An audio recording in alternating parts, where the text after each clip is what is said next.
Good afternoon from Massachusetts, where it just turned noon. So my name is Kate Fitzgerald. I'm at the University of Massachusetts Medical School, and on behalf of all the organizers of the Global IMMUNOTALKs, welcome to today's session, which is going to be with Ramnik Xavier from Mass General Hospital.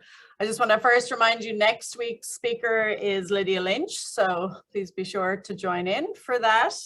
And now let's begin. So I'm going to start with an introduction of Ramnik. So Ramnik Xavier started his career with an MD at the Godfrey Higgins School of Medicine at the University of Zimbabwe, and then moved to the US, where he was a clinical fellow in gastroenterology at the MGH in Boston, before completing then a PhD at the University of Groningen in the Netherlands. And then Ramnik came back to MGH, where he's risen through the ranks there. He's got a lot of different titles. So he's currently a core member of the Broad Institute of MIT and Harvard. He's director of the Center for Computational and Integrative Biology at MGH. He's the Kurt J. Eiselbecker Professor of Medicine at Harvard Medical School, co-director of the Center for Microbiome Informatics and Therapeutics at MIT, and also director of the immunology program at the Broad and Harvard. Ramnik's research has focused on mechanisms by which human genetics and also the gut microbiome contribute to mucosal homeostasis and inflammation. He's still an active clinician and a member of the American Association of Physicians, a fellow of the American College of Physicians and the American Association of Gastroenterology. And Ramnik has really done incredible work publishing in the highest impact journals over the years, really defining the mechanisms of immune health and really the influence of the microbiota and genetics on homeostasis and inflammation, particularly in the context of IBD. So Ramnik, welcome. We're looking forward to your presentation. So if you can share the screen, and then please begin when you're ready. Oh, I forgot to ask my question. Let's start with that before you do that. So as everybody knows, on these sessions, we typically ask these very distinguished scientists, a question about their careers, and this is really sort of to give some insight into the individual, and also it's great for some of the trainees who really track and follow this Global IMMUNOTALK series. So Ramnik, the question I wanted to ask you was, who is or has been a scientific role model for you throughout your career or at a specific stage of your career, and why that individual? Yeah, thanks, Kate, for that introduction and the opportunity to present. Yes, I did my postdoctoral training with Brian Seed at Mass General, and he's continued to be my mentor for many years. Along the way, as my research goalposts and interests shifted, I've had collaborators who have become my mentors, and to name a few, Mark Daly with human genetics, and more recently, Aviv Regev in some of the computational approaches and single cell biology. Yeah, wonderful. Okay, all right, so I'll let you share, and then we'll come back at the end and tell everybody how to ask questions through the Twitter platform. Yep. Okay, thanks, Ramnik. Thanks for joining us. Yeah, thank you for the introduction. So what I thought I'll do over the next 40 minutes or so is try to highlight some of the principles in that control mucosal immunity. My presentation is going to focus on relevant cell types that are important to this homeostatic response, how human genetics could be used to get a peek into what goes on in gut homeostasis, and towards the end, I'll briefly touch upon commensal microbes and its impact on gut homeostasis. Throughout my talk, I'm going to tell you how we've combined learnings from healthy patients as well as patients with various diseases to get deeper insight into new biology. So over the years, many investigators have contributed to our understanding of what are some of the key cellular events that maintain tissue tolerance, then that are perturbed in inflammation, and then help with resolution. And we've learned over the years, in addition to the broad range of innate and adaptive immune cells. There is an emerging importance of the non-hematopoietic compartments in various tissues, and I'm going to focus briefly on fibroblasts and epithelial cells that also are important in each one of these three steps. So today I'm going to tell you how we've gone about doing this, starting with looking for perturbations that we learned from patients at the bedside, and some listed a number of inflammatory diseases of the GI tract that affect both the small bowel as well as the colon. And with each one of these diseases, we've asked a few basic questions. How do risk genes act? What are the cell types in which they act? What cellular programs are changed as a result of inflammation in the context of disease and human genetics? And what are the functions of these modules, and how might cellular communication change? And the end result is that, as you can see from this slide, there are many environmental signals. I'm only going to talk to you about a couple of them. But the gut is remarkable in its ability to adapt. So it's one of the landmark organs that undergo tissue adaptation on a short-term and long-term interval. And we've learned that these adaptive responses are mediated by epithelial cells and its interactions with various innate and adaptive cells. And I'll talk about some of them as I go through today. The outcome of my presentation today is that maybe we might be able to identify additional targets that might help us to restore tissue homeostasis. So in many of the autoimmune diseases, we've relied on biological therapies that are broadly immunosuppressive or modulate the immune system. But I'm going to give you a few examples today of how one might impact the innate immune system, find ways of restoring mucosal tolerance, gut barrier function, and thereby maintain the intervals between disease flares. So to start off with, a few years back, with Aviv Regev, we went about mapping the gut at single cell resolution. And here's one example where if you go back to the textbooks of physiology, they report one enteroendocrine cell, but single cell technologies allowed us to identify a dozen enteroendocrine cells. And as you can see from this map, the peptide products, in fact, differ with these cell types. And more recently, we've begun to appreciate that these cell types are differentially distributed through the length of the gut. The second observation was looking at a specific cell type. So here, the LGR5 positive gut stem cell. By examining gene expression changes as well as cell cycle changes, we noticed that the stem cell had 3 flavors based on its expression.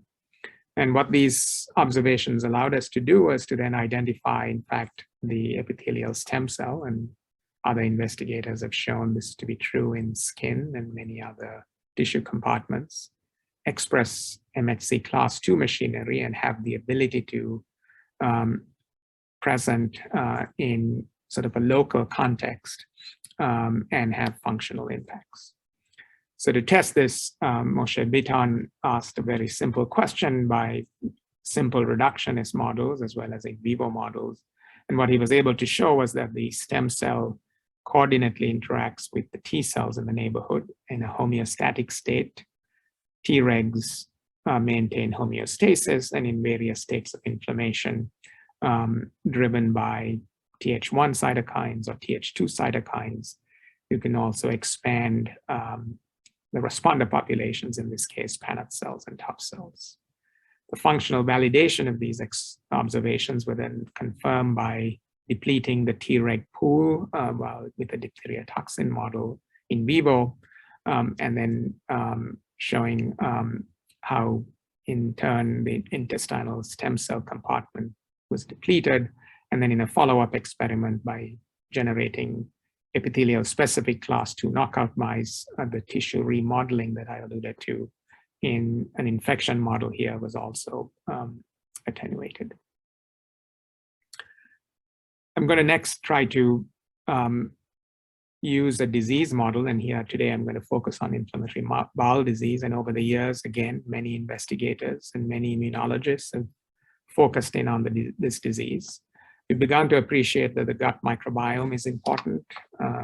Often these individuals have a leaky gut barrier that in turn then educates and perturbs both the innate immune cell compartment as well as the adaptive immune compartment. And you can go on to identify many variations of this process that leads to disease in the small bowel as well as in the colon. So to further understand this, we again applied single cell approaches to look at not only the healthy and the disease tissue, but also the tissue that's in between, the non-inflamed gut, so to try to get an idea of what happens with disease resolution. And in this experiment, we were able to, with a 3 millimeter biopsy, uncover something like 50 plus cell types and continue to learn biology. And I'll give you some of the key findings. So as we transitioned from a healthy tissue to an uninflamed to an inflamed tissue, we could begin to appreciate the expansion of cell types. In this illustration, I show you how inflammatory monocytes, subtypes of fibroblasts, M cells, and specific T cells change as you progress from health to inflammation, and the beginnings of what I call decompartmentalization of gut tissue. What this study also allowed us to do was to then ask how does cytokine profiles change within these cells. And in this illustration, I show you how the source of TNF changes as you moved from a healthy state to an inflamed state. And in the inflamed state, you can see that, in fact, Tregs make a large amount of TNF alpha.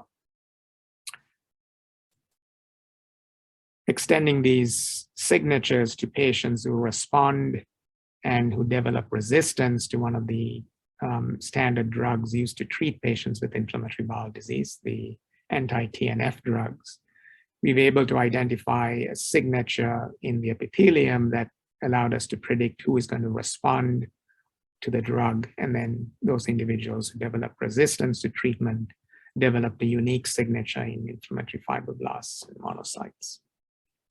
Extending this resistance signature, we then next asked, could we model this both in mice and humans? And in summary, I'm showing you that there are many stromal cell subsets that could be broadly binned into 3 fibroblast lineages. The genes associated with these suggest that fibroblasts have a divergent role in maintaining health and promoting inflammation.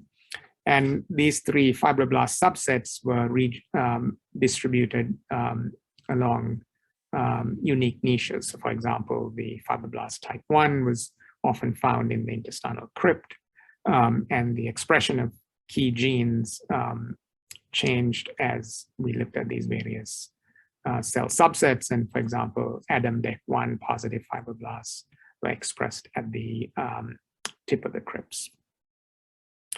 And further inspection of these signatures revealed that ADAMDEC1 was a unique metalloproteinase that coordinately was upregulated with additional genes as you transitioned from a fibroblast to a myofibroblast. And this is shown here as in an inference analysis plot. You can see that the mucosa-associated fibroblasts differentiate into myofibroblasts during inflammation. And one of the landmark genes that's upregulated is ADAMDEC1. Functional importance of this was then confirmed by examining ADAMDEC1 knockout mice. And as you can see here, in the absence of ADAMDEC1, there is a marked expansion of the extracellular matrix and clear evidence that there is an altered balance between wound healing and tissue fibrosis, shown by the expansion in the ADAMDEC1 knockout cells. So what I've told you in the first part of my talk is that starting with the broader question of tissue homeostasis, by using single cell approaches, we've been able to identify unique cell types, and in this case, the intestinal stem cell expressing MHC class II. And then by examining disease states and focusing on ulcerative colitis, we've got a peek into what happens in health, inflammation, and tissue resolution. And in the end, I told you a little bit about ADAM-DEC1 and its role in matrix remodeling and healing, an observation that was initially observed in patient biopsies, but then confirmed by examining genetic mice. The second approach that we've used is to try to ask, can human genetics tell us about controllers of mucosal immunity? And over the last 15 or so years, there have been a number of genome-wide association studies that have identified a number of association signals. Many of them are non-coding in these genome-wide association studies. But more recently, in collaboration with Mark Daly, we've been able to identify variants that are coding in nature that has a large effect size that has allowed us to then dissect the functional determinants of coding variants in disease. So broadly, these genetic risk variants tell us something about mechanism of disease, and I'll give you a few examples. And if you're lucky to find protective variants that protect you from ulcerative colitis or Crohn's disease, maybe we have the beginnings of understanding mechanisms of health. So the first example I'm going to focus today is on SLC39A8, which is a solute transporter. It has a unique history in that it's associated with many diseases, both in the gut and elsewhere. But more equally important is CGD disease, Leigh syndrome, is associated with mutations within this gene. So when this coding variant was associated with Crohn's disease, we were in a unique position to go to our lookup table, the single cell atlas, and we noticed that SLC39A8 was highly expressed in goblet cells. We went ahead and made the knock-in mouse, and one of the early observations was that the glycocalyx, this carbohydrate-rich structure on top of the epithelial cells, was disrupted in the knock-in mice. And this led to bacteria that are normally kept away from the epithelial surface by a firewall, getting more close in proximity to epithelial cells, and also the gut being more leaky in the 391T mice. Further, a number of immunological features, these examining the ILF population showed clear expansion with inflammation, and then you can begin to appreciate the cell types within these follicles that increase in the knock-in mice. Now, if our hypothesis was true, then if you take wild-type mice and expose them to a manganese-depleted diet, so SLC39A8 is a manganese transporter, you should be able to recover the same phenotype, and that's what we found. So in a manganese-depleted diet, the glycocalyx shows the same features that were seen in the knock-in mice.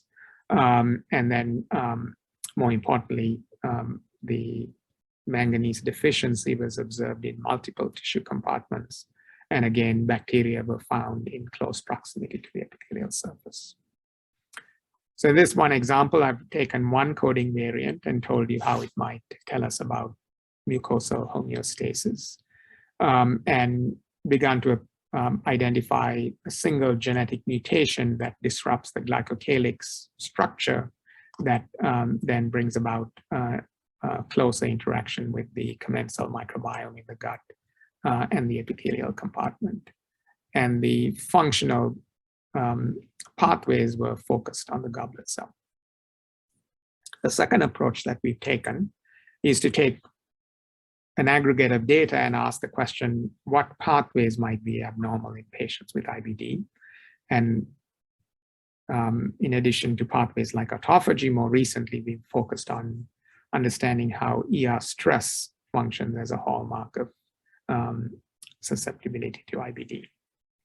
So a few basic facts. ER stress is brought on by defects in protein translation, folding, and transition through the Golgi compartment to secretion. And if you have blocks in any one of these steps, one ends up with a stress cell.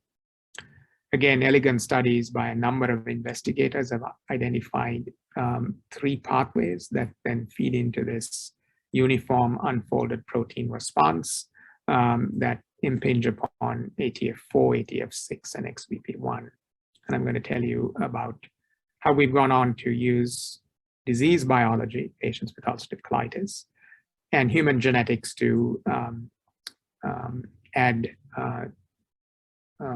signaling genes and signaling pathways to this program. So the first observation was we did 3 genome-wide CRISPR screens to try to identify genes that are involved in ER stress pathways. So one was we made an XBP1 splice reporter and asked, what happens, what are the genes involved in splicing? Then we next asked, what about ER stress genes that maintain homeostasis, and then genes that are important in the ER stress response. And in one of 3 screens, we identified a gene called TMEM258, so a gene with no known function that was important for ER homeostasis. And I'm showing you the LD map showing the association of genes within a locus, and in this particular example, TMEM258 is the dominant gene. So TMEM258 at that time had no known functional domains, had no clues from nature or literature, but was highly conserved across species. And based on genetics, as well as these features, we went ahead and tried to understand the function of TMEM258. So the first experiment was to express TMEM258. And as you can see, it localized to the ER. Alterations in expression of TMEM258 by knockdown and re-expression studies revealed that knockdown induced ER stress, and the signature of genes that changed with knockdown of TMEM258 resembled the tunicomycin signature. So what did we learn? That TMEM258 is in fact a novel component of the OST machinery. So early studies in yeast identified many of these other members. So what is OST? OST is strictly required for N-linked protein glycosylation, where it transfers the 14-sugar oligosaccharide from dolicol to asparagine residues in nascently translated proteins. And this process of N-linked glycosylation facilitates protein folding and maintains ER homeostasis. And so if we were to knock out TMEM258 in 2 different experimental systems, so in one, if you take organoids with knocking out a single allele, you can see marked abnormalities in the organoid structure. And then if you were to deplete, knock out the second allele, you end up with a collapsed organoid. And then using mouse models, we've also able to show, using the heterozygous model, that these mice were susceptible to colitis. We've since generated conditional mice and are in the process of mapping out how TMEM258 contributes to inflammation control in each one of these cell types of the gut. So the way, in summary, what we learned from this experiment, so proteomics identified TMEM258 interactors being other members of the OST machinery, but a follow-up study a couple of years later using an elegant cryo-EM study, in fact, confirmed that TMEM258 is in fact an essential component of this OST glycosylation machinery. So extending from these studies, we then asked, could we try to identify in the non-hematopoietic compartment, are there cell types that are more susceptible to ER stress, and are these ER stress responses specific, for example, for a goblet cell versus a secretory epithelial cell? And in this example, we generated organoids and exposed them to tunicomycin, and by single-cell RNA-seq, asked what are the gene expression changes. And you can appreciate both by the maximal discriminatory axis, and then below by the linear discriminative analysis over time, there are differences in the susceptibility of a secretory epithelial cell compared to a goblet cell. So the goblet cell, as you can see lower down here, has the ability to recover, whereas the epithelial enterocyte or the secretory epithelial cell, once programmed to apoptosis, ends up with a cell death phenotype. By examining the signatures of these two cellular programs, Quante Yu in the lab was able to identify a signature that predicted a terminal UPR response and the adaptive response that is seen in cells like goblet cells. And we went on to then validate one of these genes, so QRICH1. So it's a card domain containing protein. The knockout, in fact, alleviates or protects you from proteotoxicity. And through a series of detailed experiments, Quante was able to demonstrate that QRICH1 is in fact a novel transcription factor, and it's a novel node in that ER stress pathway that I showed you that titrates the balance between adaptive and terminal UPR responses. So in the second example, I've focused in on a pathway, and in this case, ER stress and tissue inflammation, and used human genetics to dissect this. So in summary, I've told you the epithelial barrier is an important component of tissue immunity. I've told you with using SLC39A8 coding variant that manganese transport is critical for glycocalyx assembly or glycoprotein barrier function. The second example, I've told you how TMEM258 controls ER homeostasis. And in the third example, I've told you the discovery of QRICH1, which is a transcriptional regulator that dictates whether cells adapt to ER stress or undergo apoptosis. So in all three of these examples, one can begin to appreciate that the barrier breach brings about a clash between commensals and tissue inflammation. What about a protective variant? And one of the early protective variants that was identified was this gene CARD9. So CARD9 is a central adapter in controlling or responding to fungi. And in CARD9, we identified two variants. So one, S12N, a risk variant, and the other was a deletion of exon 11 that was a protective variant. So CARD9 functions downstream of many of these receptors, Dectin-1, Dectin-2, and MINCL. It signals by assembling this tri-molecular complex with BCL10 and MALT1, and this signaling complex then activates NF-kappa B and the production of pro-inflammatory cytokines. So what Zhifang Cao did was to generate these various genetic variants and use CARD9 knockout cells reconstituted with the wild type, the risk, and the protective variant to begin to ask how does the protective variant or how does the risk variant contribute to protection versus inflammation. So you can see here, re-expressing the S12N risk variant, in fact, made more pro-inflammatory cytokines, and this was seen with depleted zymosan as well as MINCL, whereas no difference was seen with LPS, whereas the CARD9 protective variant, in fact, attenuated inflammation. He then went on to do detailed mapping to figure out what's the protein complex associated with the wild type CARD9 and the protective variant, and identified TRIM62 as the interacting protein that interacted through this exon 11. So as I'm showing you here, in the context of the wild type, TRIM62 interacts with CARD9 and co-localizes. But when you don't have exon 11, the co-localization is lost with CARD9, so lost with the protective variant, and thereby leading to attenuation of inflammation. And without going into lots of details, Zhifang was able to identify the exact lysine that mediates this and demonstrate that there was a K27 linkage on this K125 lysine that maintained this program of protection.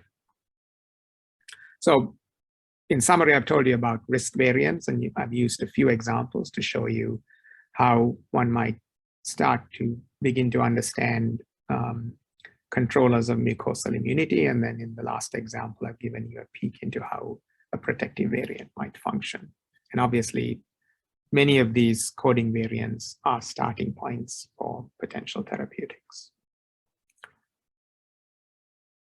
We've done this quite extensively and now begun to map many genetic variants into many cell types. And because of time, I'm not going to go into details, but you can begin to appreciate that every cell type that is being implicated in mucosal homeostasis could be studied by using human genetics as a handle. And I've given you a peek into how this might happen. And more broadly, one might ask, why do you have so many genetic variants associated with disease? And what we've learned is that genes map to common pathways. I've given you an example with ER stress, where we identified multiple genetic associations with the ER stress pathway. And this pathway activity could manifest itself in very different cell types, and these pathways work together and are interrelated to cause inflammation. So what I've told you so far is, could we begin to build out a roadmap of cell types seen in the gut? And I've given you a few examples of how we've gone about it. And then used human genetics as an entry point to begin to understand how this process might be controlled by working with models of human disease, but then also going back to biospecimens that have been collected from patients who harbor these variants.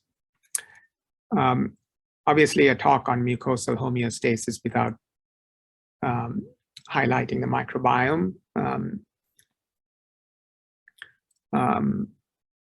is not complete. And so very briefly, in the limited time that I have, we've begun to study this by studying the microbiome in patients with disease. Again, the same approach we've taken to study immunology. And some of the principles we and others have learned over the years is the unique community structure can be altered by various virulence factors, adhesive proteins and metabolites, and that in the context of a healthy gut, or more in the context of a genetic variant, could result in inflammation. And then there are many physical factors, from oxygen to pH, that in fact promote or control this healing.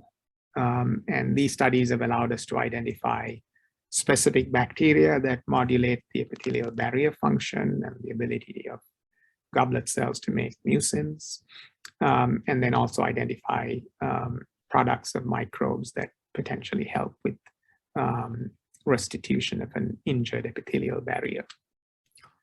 In the last few years, we've focused in on, could we focus in on microbiome bioactives to then begin to uncover these pathways of mucosal immune control.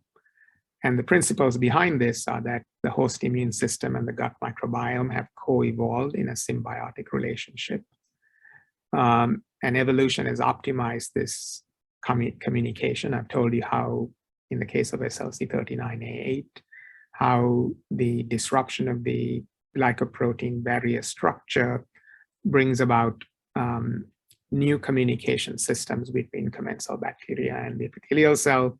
And then learning how to modulate these pathways might be another entry point to treating or maintaining gut homeostasis. Again, this whole program is very relevant to many of the diseases that I alluded to in one of my earlier slides, where the principles are the same, whether you have inflammation in the small bowel or in the colon.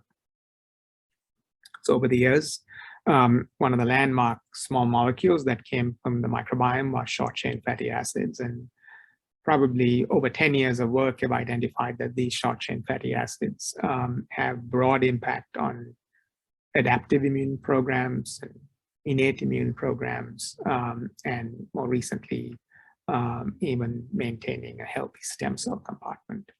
So it's likely that as we uncover these novel microbial metabolites, its unique property of probing and perturbing a tissue compartment might allow us to uncover new rules of tissue homeostasis, but then also identify key vulnerabilities that lead to disease. So I'm going to give you, because of time, I'll probably focus on a few of these examples. So how we've gone about with a single microbe, or many microbes, and when a single microbe is identified, could we use genetics to try to uncover how this program disrupts tissue homeostasis. Will not have time to talk to you about more recent efforts in trying to identify epitopes within commensal bacteria that are specific to controlling or maintaining T-cell immunity, and could we identify tolerogenic epitopes or epitopes that promote disease. So in the first example, as you can see from this plot in 2 independent studies, we observed that Ruminococcus narvis was a species that was expanded in patients with inflammatory bowel disease. And so we wanted to find out, are there special factors made by Ruminococcus narvis that promoted inflammation, or was it just a bug and its adhesive properties that contributed to disease? And to do this with John Clady, we went ahead and took Ruminococcus narvis from patients who have disease and did an activity-guided fractionation to find fractions within from the bacteria that could promote or attenuate inflammation. And as you can see here, one of the fractions from Ruminococcus in a simple assay of exposing them to dendritic cells enhanced the production of pro-inflammatory cytokines. This signaling happened through TLR4. And then more importantly, we were able to identify the biosynthetic machinery within Ruminococcus narvis that led to the production of this polysaccharide by the name of glucohamine. So an example of a bug that's associated with disease, expanded in patients with ulcerative colitis, and getting to a chemical entity that might explain the inflammatory cascades associated with expansion of Ruminococcus narvis. The second approach we took was to ask, could we take the larger context of microbial metabolites, so by profiling stool for metabolites that are associated with IBD versus control, we've been able to identify a number of different metabolites. And in a follow-up experiment, Nadine asked the question, could you identify metabolites that have the potential to bring about a change in that microbial community structure that looks very similar to IBD? So at that time, we could obtain 50 of those metabolites from that list, and she took each one of them and looked at its effect on bacterial growth. And I'm showing you a snapshot of her data where she was able to identify linonyl ethanolamide, LEA. In fact, the expansion or the increase in abundance of this metabolite favored the expansion of bacteria that are associated with IBD, and similarly led to the depletion of bacteria that are associated with health. And we then followed up in a patient data set, and in fact, we were able to show that all 4 members of the N-acetyl ethanolamines were in fact increased in abundance in patients with inflammatory bowel disease, both Crohn's and ulcerative colitis. And we then also asked, could this same chemical entity be present in a mouse model of colitis? And here, using the T-cell transfer model of colitis, you can appreciate that, in fact, the same metabolite is increased in abundance. So an example of measuring metabolites in patients with IBD compared to control. So getting back to that health versus disease paradigm, and identifying a bug in the case of Raminococcus nervus and showing how a molecule made by that particular bacteria could enhance signaling through TLR4. And in the second example, how we've gone about identifying a class of metabolites that impact bacterial replication and promote a microbiome dysbiotic state that looks like IBD, and then confirming that same observation of dysbiosis and inflammation could also be recapitulated in a mouse model. And finally, as you can see, if you take the classes of metabolites that are altered in patients with IBD, sphingolipids are at the top of the list. And so we asked the question, could you take a genetically tractable bacteria and disrupt sphingolipid biosynthesis? So by knocking out the key enzyme, the SPT enzyme, could you then mimic some of the features that are seen in inflammatory bowel disease? So in this particular experiment, Eric Brown started with B theta and knocked out the SPT enzyme and fed the wild type and the mutant bug to mice. And as you can see here, in a short-term interval, you can see expansion of the epithelial compartment in the mice that were reconstituted with the SPT deficient bacteria, and also an increase in cytokines and chemokine MCP1.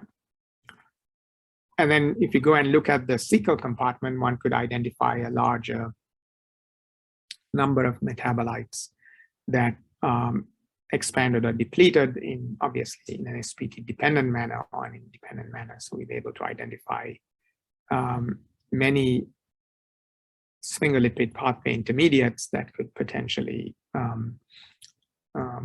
contribute to intestinal inflammation. In many of these studies, you have mass spec peaks that are yet to be identified. And what Eric was able to show here was in a beautiful set of experiments, identify how ceramide phosphoinositol biosynthesis takes place and the expansion of these metabolites in the context of disease. And a benefit of these types of analysis is the opportunity to then identify novel biomarkers. And in this particular example, I'm showing you how short chain sphingomyelins correlate with disease activity, both in Crohn's disease and ulcerative colitis. So in summary, what I've tried to tell you in the